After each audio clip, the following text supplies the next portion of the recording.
We know that you could have went anywhere else, but you stopped by the Mount Moriah. Amen. Amen. Amen. I want to bring your attention this morning to Colossians chapter number 3, verses 18 through 21. Colossians chapter number 3.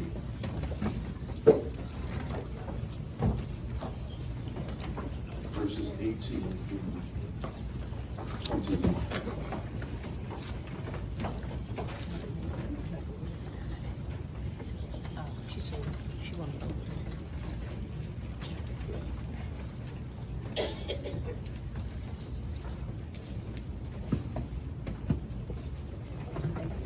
Still hear some pages being turned, so we thank God for those who came out to movie day on yesterday. Amen. And It was wonderful. The prelims, amen, to our study on I'm Not a Fan. Amen.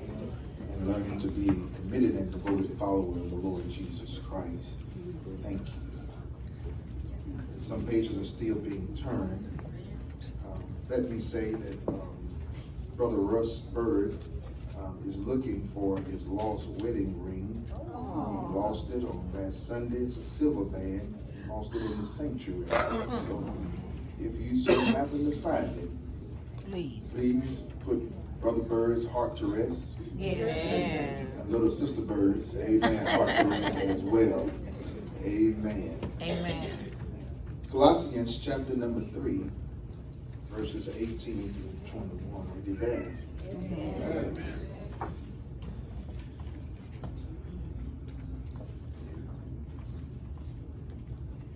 The Bible reads, "Wives, submit yourselves unto your own husbands, as it is fit in the Lord.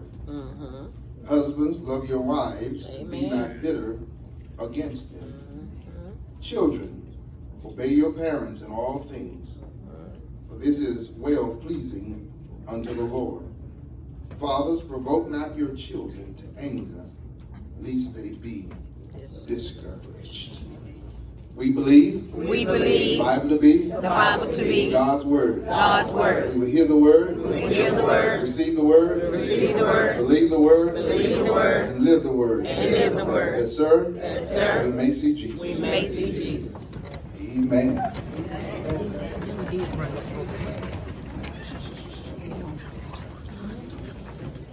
Believe me, after reading that passage of scripture, I expected that response, so I'll read it again.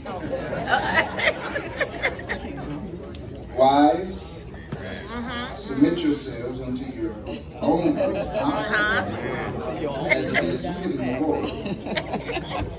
Husbands, love your wives, and be not bitter against them. Children, obey your parents in all things. This is well pleasing unto the Lord. Fathers, provoke not your children to anger, lest they be discouraged. Now, if you're not afraid, look your neighbor in the eye and say, "Neighbor, oh neighbor, don't switch the agenda."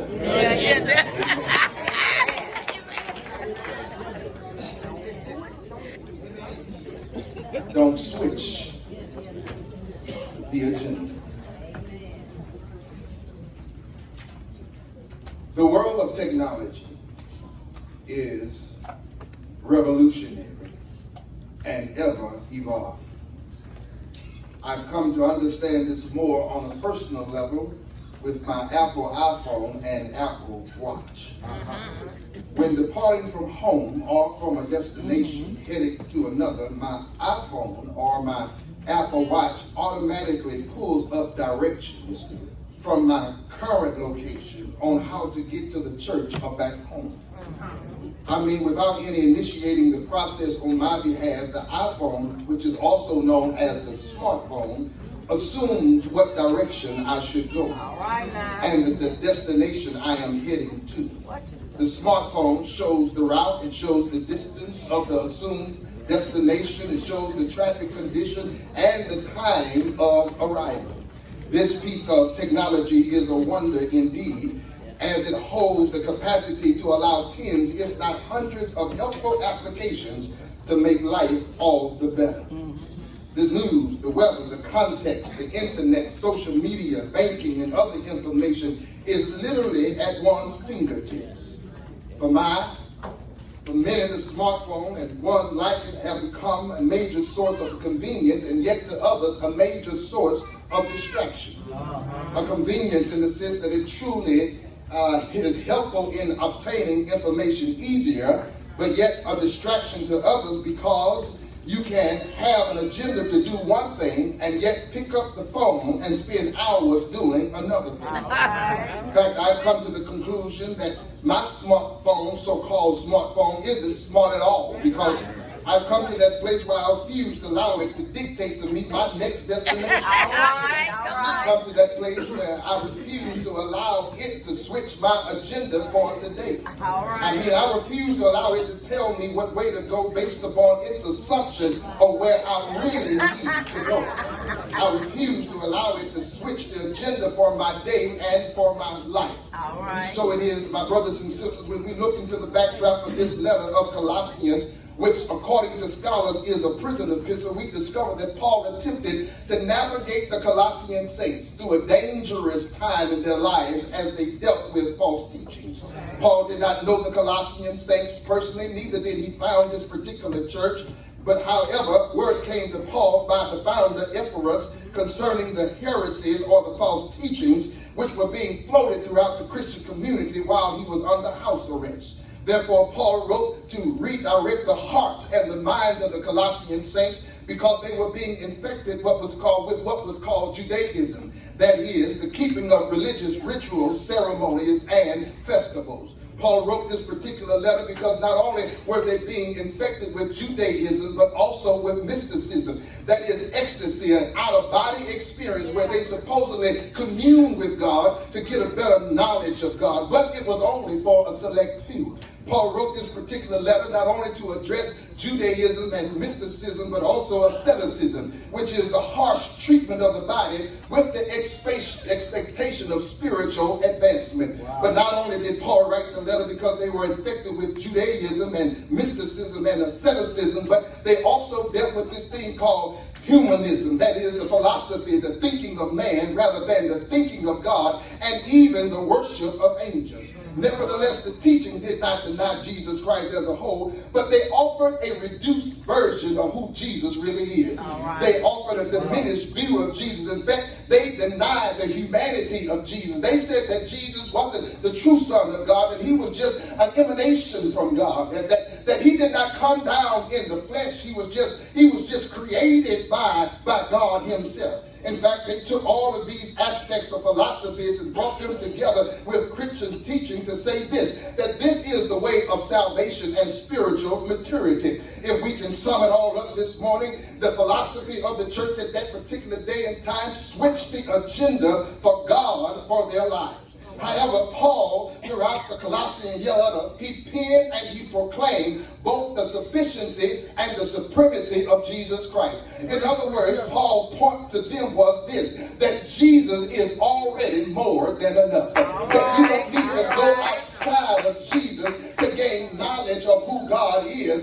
He is the invincible image of God himself. And so it is. Paul says that, listen, Jesus is enough. And this is why Paul would write defense against the false teachings in words such as this, for it pleased the Father that in him, Jesus, should be all fullness dwell. This is why Paul would write in defense against such false teaching these words, in whom, in Jesus are hid all the treasures of wisdom and knowledge that you and I need to know about God. This is why Paul would write in defense against the false teachings. He would write such things as, for in him, Jesus dwelleth all the fullness of the Godhead bodily, and ye are complete in him, who is the head of all principality and powers. Paul's point again was simply this, that Jesus is sufficient and he is supreme, and you don't need to go outside of Jesus to gain having knowledge about God, neither to achieve spiritual maturity. And so it is, my brothers and sisters, in the context of the text now, Paul revealed that once a union with Christ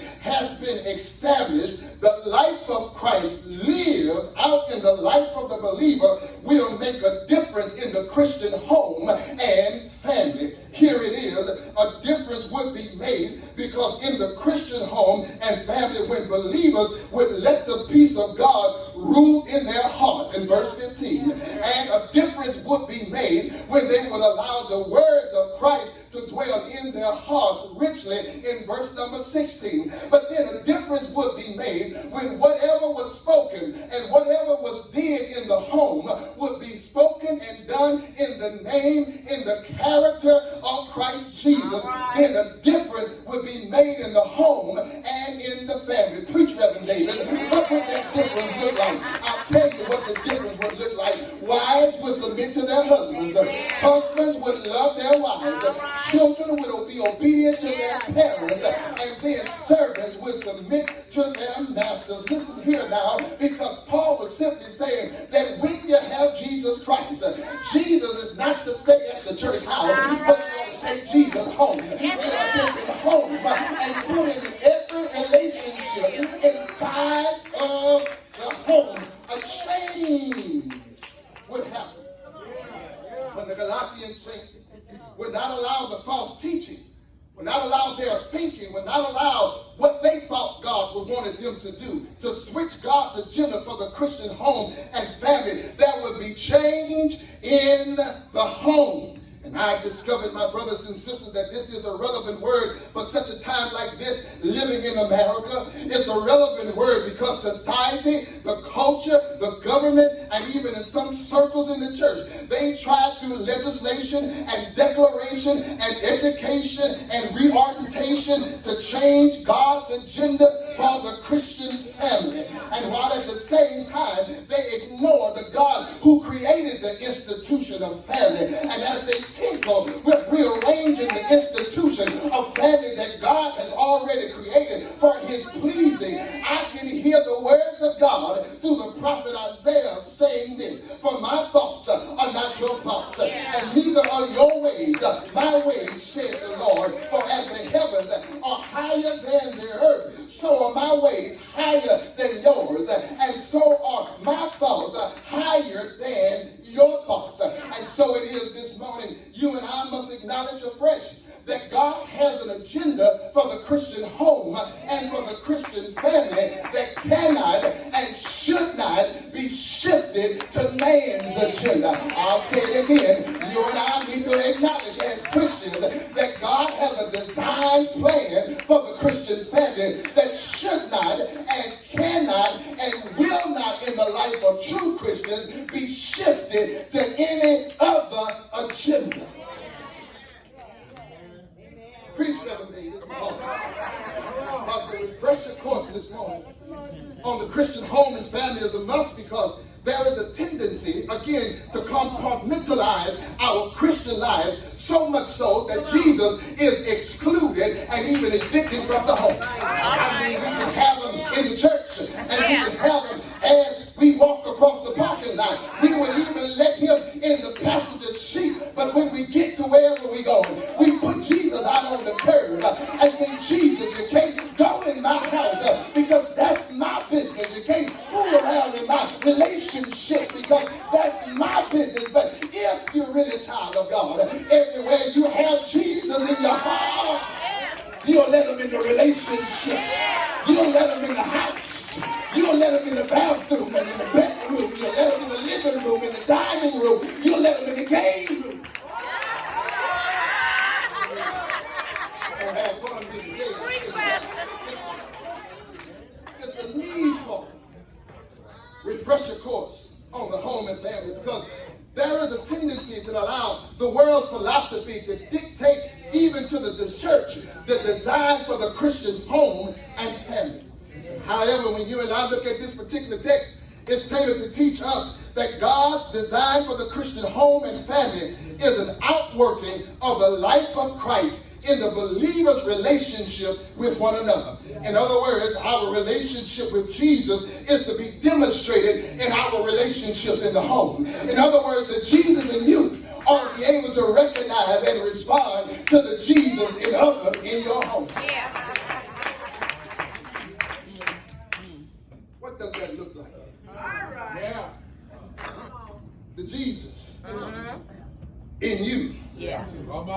Relating to the Jesus in those in your home. What does that look like? It's right there in verse number 18. The Bible says, wives, submit yourselves unto your own husbands as it is fit in the Lord.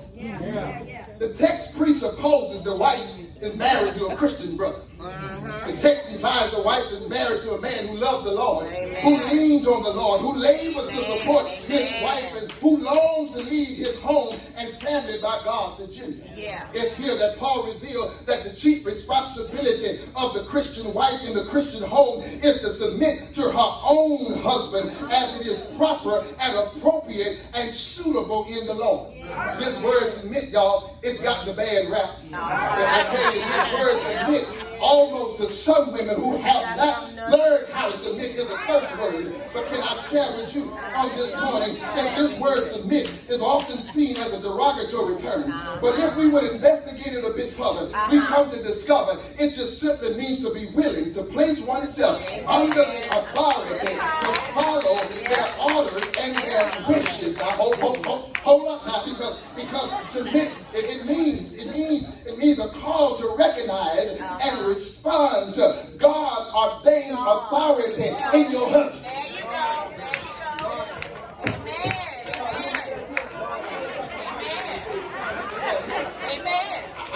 I knew it. I say it means to recognize and respond to God ordained authority to your husband.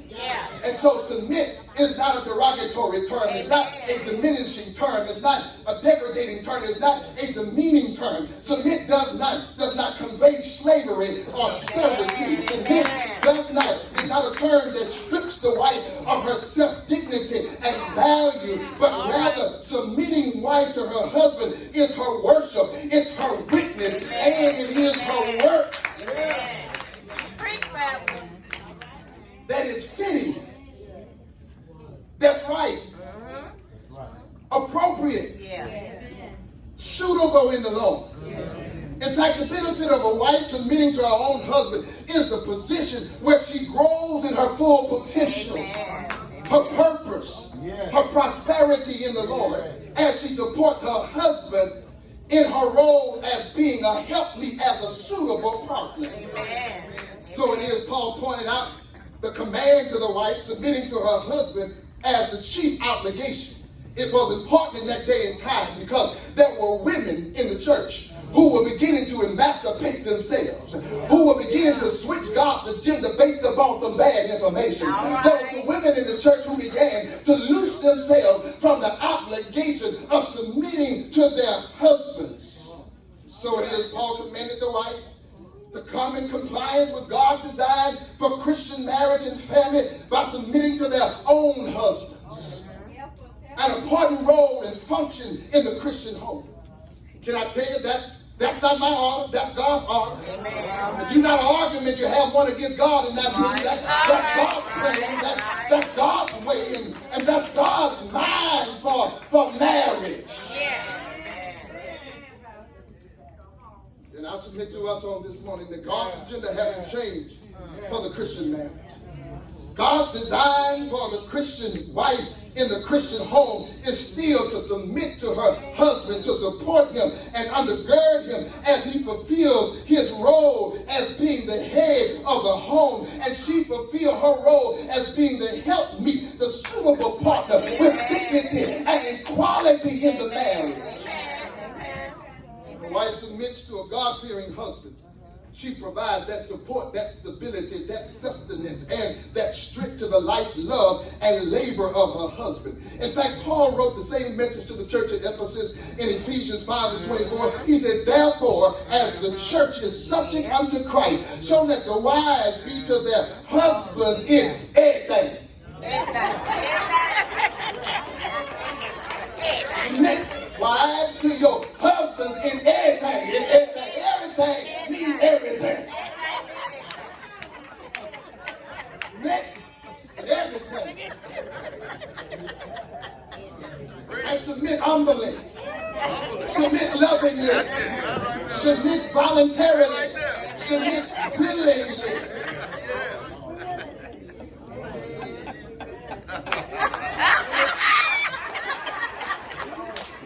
All right. Now let me tell you, young men, something. If you ain't married yet, take her out on a date. If you think she's the one, sit her down and let me tell you 2 questions you want to ask up front. Number 1, do you know Jesus? And number two, are you willing to submit to me as your husband, as the Bible says you ought to submit to me? And if she say no, pay for the bill, tip the waiter, take her back home to her mama and her daddy house and leave her there and let her cause hell there, because she will cause hell at your house.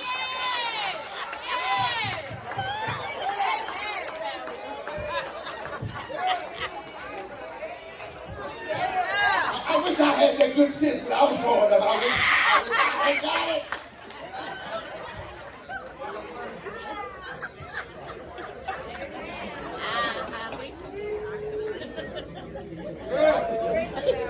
Submit. Yes, Lord. Tell you young ladies something. You need to stop listening to that old bad, beat up, garbage auntie and grandma and told you about marriage. That's the reason why some of you probably see them now talking about you looking for a husband, and you had to learn how to submit to that.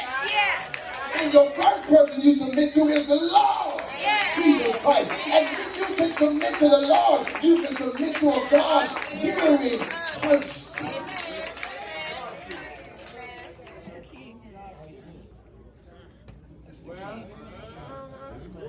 And so for your current wives, if you're struggling with learning how to submit and you're troubled by submitting to your husband, and you're wondering where is the theological footing for you to submit to him, look at it in the person of Jesus Christ. Look, because Jesus Christ, as he walked on the earth, and yet as the Son of God, and he was co-equal with God the Father, and yet he submitted simultaneously to God the Father. There's your footing. And if you're still struggling and troubling with submitting, then get closer to Jesus.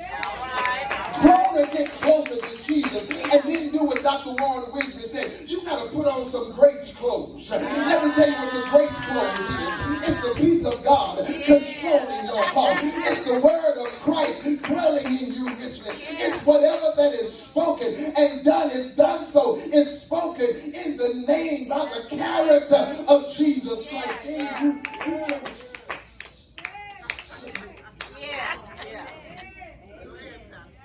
your role is not derogatory. Amen. That's right. Amen. That's right. One of the blessed aspects of my first pastorate was to watch as we build a new sanctuary. I watched from the foundation to the steeple.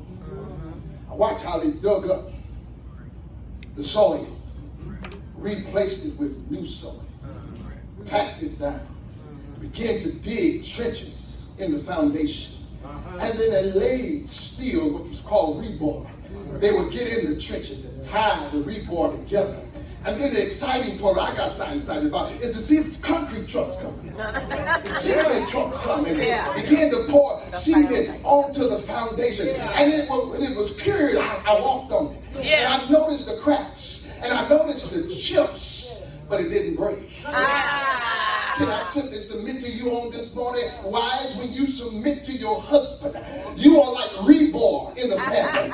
You are not always seen, but you're holding things together.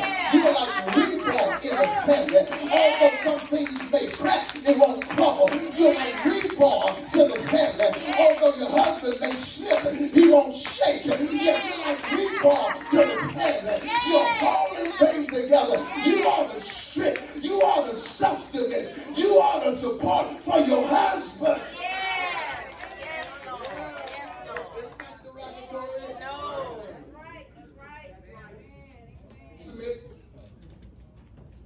Jerome, that's your responsibility. I'm a preacher. Your responsibility. No matter how many degrees you have, no matter how much money you make, no matter how old you are, young you are, no matter how intelligent or independent you may want to think you are, God says that you submit. Nothing wrong with being a Titus 2 and 5 young woman. To be one who submit to your husband and be obedient unto him. It may not be popular, but it's biblical. I'm talking to them folk who ain't married and trying to teach you how to do it.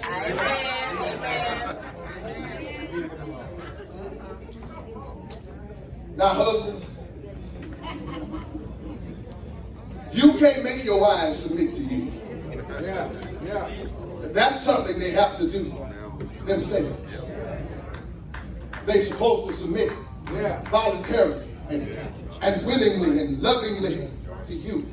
And what helps a Christian wife to submit to her husband is when you act Christian. Is when you live a Christian life. Because see, you can't go out there and be talking about having 3 or 4 side pieces and then come back to her and expect her to submit to that foolishness. You can't sit on the couch and drive her car and drive out all the gas out of her car while she working, and then expect her to come home and take care of your ladies at the house. No, she's got to submit to that foolishness.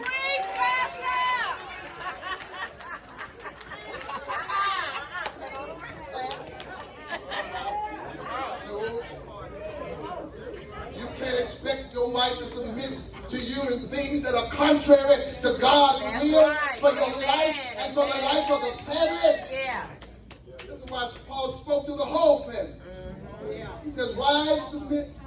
Then he says to the husband, husband, love your wives. Be not bitter against them.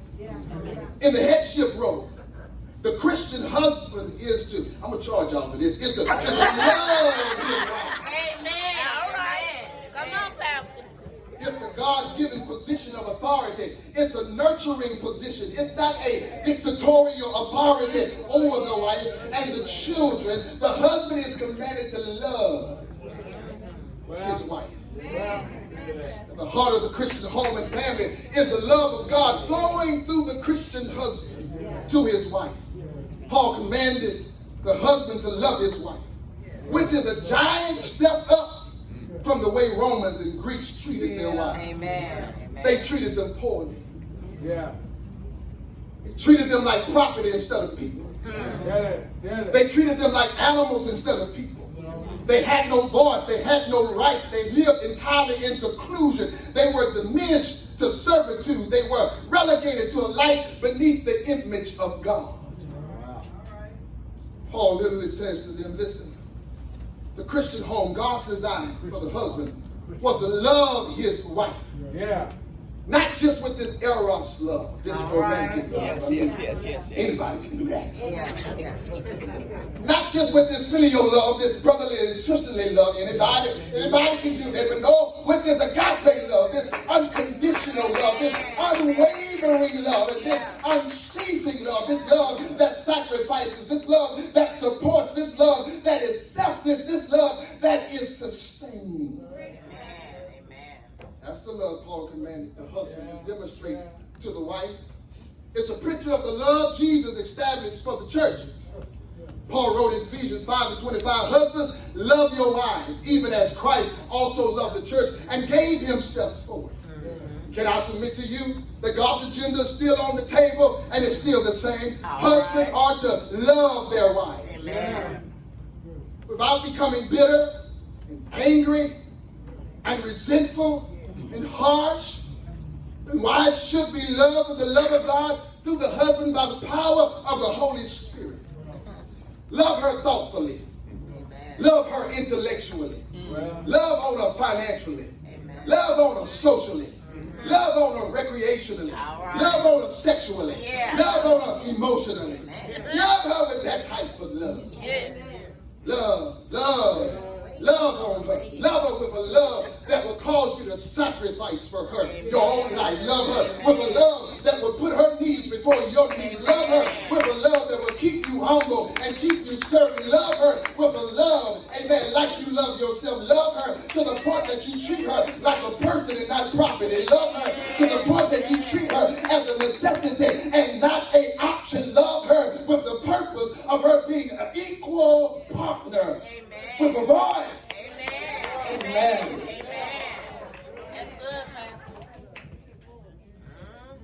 Can I talk to you young ladies this morning? Listen, if he ain't willing to love you like Jesus loved the church, you ain't got no business talking to him. All right. Now that's for you ones in pre-marriage. If you post-marriage, then he just got to learn it on the job training. But pre-marriage, that's why you need to find this stuff out before you get married.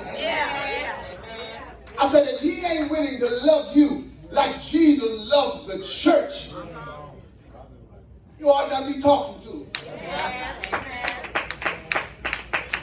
Don't you go on. Don't you be so thirsty, so needy, that you begin to settle for what you perceive as love, but is only lust.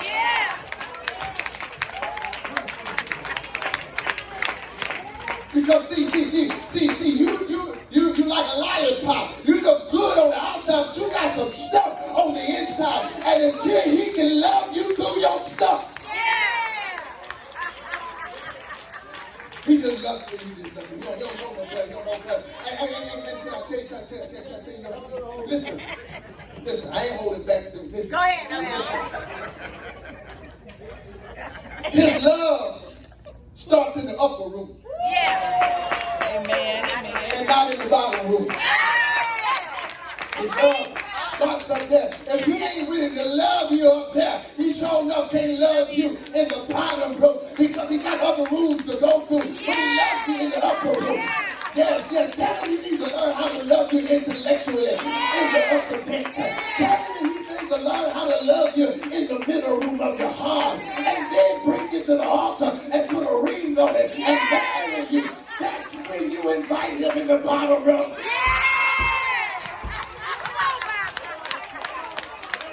Y'all ain't trying to hear me in here on this morning, but the problem is some of y'all try to start at the bottom and work your way up, but have to get comfortable at the bottom.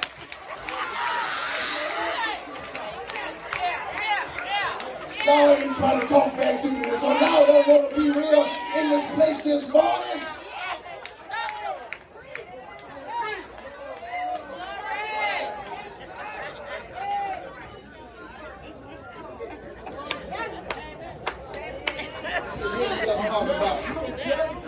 They end up talking about, I thought you loved me. I thought you loved me too. And you still thinking.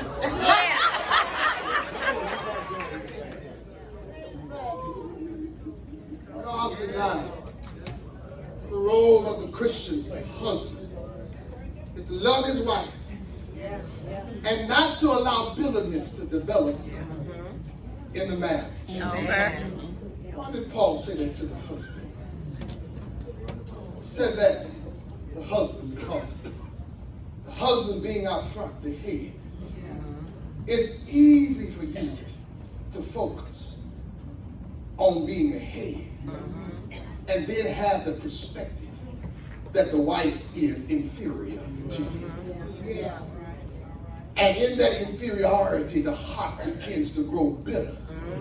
And so Paul says to the husband, not only is it your responsibility to love your wife, but to make sure that bitterness doesn't develop in the marriage. How does that happen? Well, through love and through listening and through spending quality time, getting to know your wife and your wife getting to know you and love her through her feelings and her thoughts. Amen. Husbands, love your wives. It help you. Before you cross the pew, talking about, oh, you look so beautiful. You tell the woman that you woke up with and slept with last night, who is your wife. You tell her that she looks good and that she's beautiful and that she's still the apple of your eye and that she's fine and sexy and she's still the same woman you fell in love with when you brought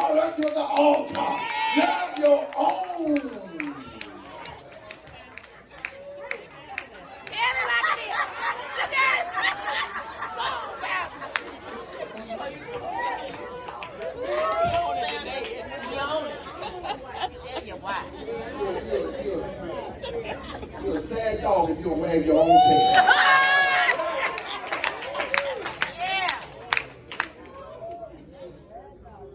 I'm going to push on. Push I on, know it's been long. It was neat. And he says something to the children. The children, obey your parents. Well, This is well pleasing to the Lord. yeah. Fathers, provoke not your children to anger. Or rather, parents, provoke not your children to anger, lest they be discouraged. Paul presumed there would be children in the Christian home and family. Therefore, Paul addressed them as well and explained that their role and responsibility was to obey their parents. Yeah. This wasn't a choice, rather it was a commandment. Christian children, in that day and time, were no better off than women in society. And the father could do what they wanted to do with their children. And so Paul's words to them was this: listen, be obedient to your parents. This word obedience is an interesting word made of two words. It means to listen under. Children were to listen under subjection to their parents with the right attitude. Why? Because it pleased the Lord. Yeah. Not the parents, but the Lord. And in pleasing the Lord, children who are obedient to their parents help keep the Christian home in order. Amen.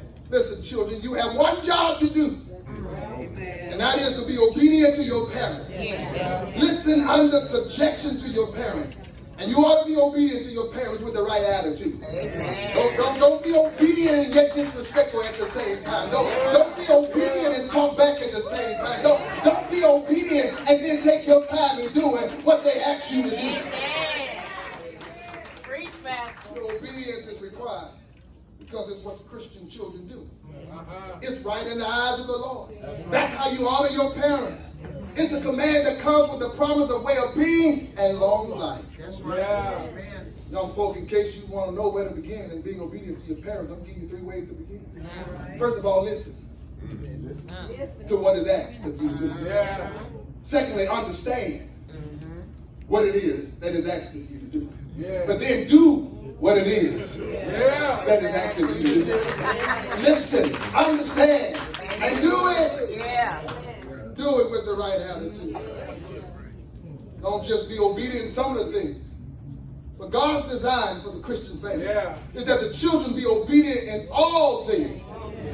Don't get to the point in your life where you think you know more than your parents.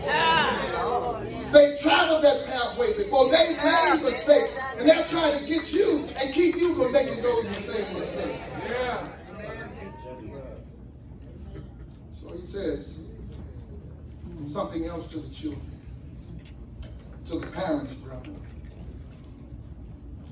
Let me say this before I go on. To the parents, stop raising your children to be rebellious. Let me explain that you indirectly raise your children to be rebellious when you don't strongly suggest to them that they better be obedient. And stop getting mad at those people who are trying to tell them and teach them right from home. Because herein lies the problem with some of y'all parents in here, is that you think that your child is never wrong. I've raised children for 28 years and my children ain't always right.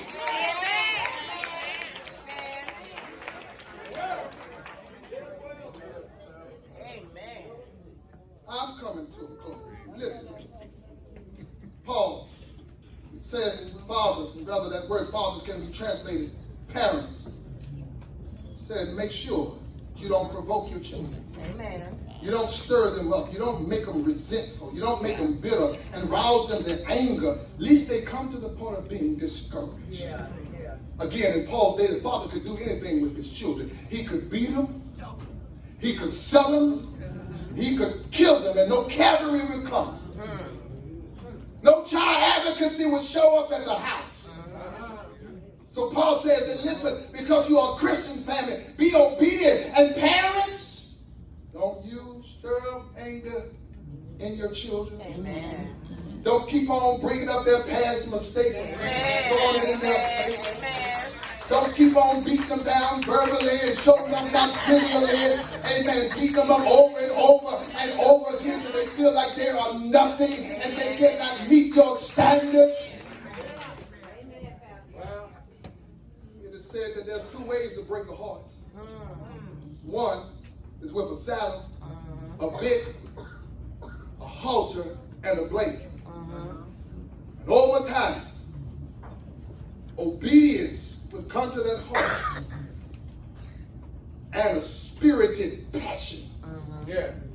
He said the other way, take a 2x4 and beat him until he falls down continuously over and over and over again. You have an obedient horse, but you have no spirit. And all I'm trying to say to you parents in here this morning, and listen, treat your children right. Discipline them, but also encourage them. Don't spare the rod, you spoil the child, but don't give them too much rod. You got to encourage them. I mean, our children are already going through enough. They're being abused in places that should be affirmed. They're being hated in places that should be loved. They're being discouraged in places that should be defined. They're being killed in places that should be educated. Children are a gift from God. They ought to be able to be treated that way as well. Another word of caution to our young parents. You may treat them well. You may encourage them. You may lift them up. But who you with may not. I hear the voice of Malia crying from the grave. Mama, save me. Daddy, save me. Who you with may have your best interest, but not your children's best interest. Y'all hear what I'm saying? Some of y'all will love your boo and your bae so much you look all over the abuse that they're calling your children until that moment becomes a memory. No. The Christian family become a bit dysfunctional, but thank God that Jesus makes house calls. Thank God that Jesus shows up at the house. I don't know about you, but I thank God he showed up in my house. Thank God he showed up and saved my soul and sanctified me and corrected all my bad and hellish behavior. Thank God I married a Christian woman. Thank God my children are saved. Thank God we have a Christian home. May not be perfect. Hold on. My last words is this: listen. Don't switch dogs at your door.